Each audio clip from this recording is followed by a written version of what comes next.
One of the many things I loved about the original Legend of Zelda was its sense of mystery and exploration. The game simply booted you into the overworld and off you went. I had never felt so engrossed in a video game world before. It was a phenomenal game for its time and surely served inspiration for many aspiring game developers. Like the developer of TUNIC, for example. This is pretty much a Zelda, right down to the way the game simply drops you into the overworld, and even your little fox guy is sporting a very stylish green tunic. I am a total sucker for cute character design. When I picked up my copy of TUNIC for the Nintendo Switch, it did include some pretty neat extras. This beautiful illustrated manual, which again looks very heavily inspired by Zelda. I would recommend the urge not to look at the manual until you've actually completed the game. TUNIC features the rather unique gimmick of using an in-game manual which you'll slowly reassemble throughout the adventure.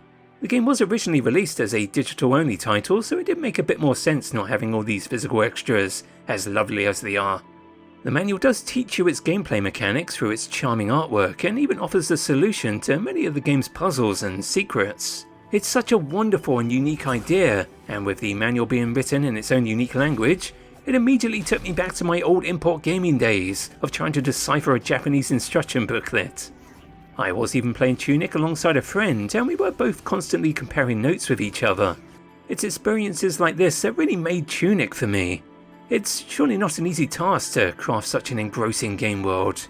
I suppose the isometric viewpoint could become a little annoying when I found myself constantly hugging walls hoping for a path to appear, but nevertheless I had such a great time uncovering TUNIC's many hidden secrets. My only real gripe was the combat. I was expecting your typical Zelda hack and slash style affair, but instead TUNIC feels as though it wants to be just as challenging as Dark Souls. It does make for a nice juxtaposition with that cutesy character design, but this just wasn't really working for me. Combat feels very frustrating. A boss rush towards the end of the game did almost break me, and I really started to consider playing around with the accessibility options to adjust the difficulty level. I am grateful such options are here at least. The puzzle solving does become very cryptic towards the end. Both a notepad and paper are required if you wish to earn TUNIC's true ending, and unfortunately I'm far too simplistic to figure out this sort of thing.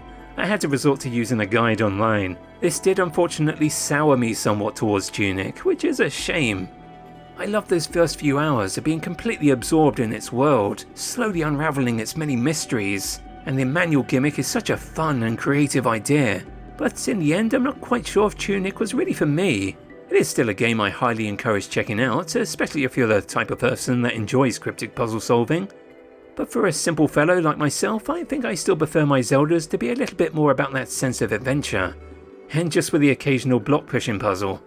Well then, that's it for me today. Thanks ever so much for watching, and I hope I catch you next time. Take care.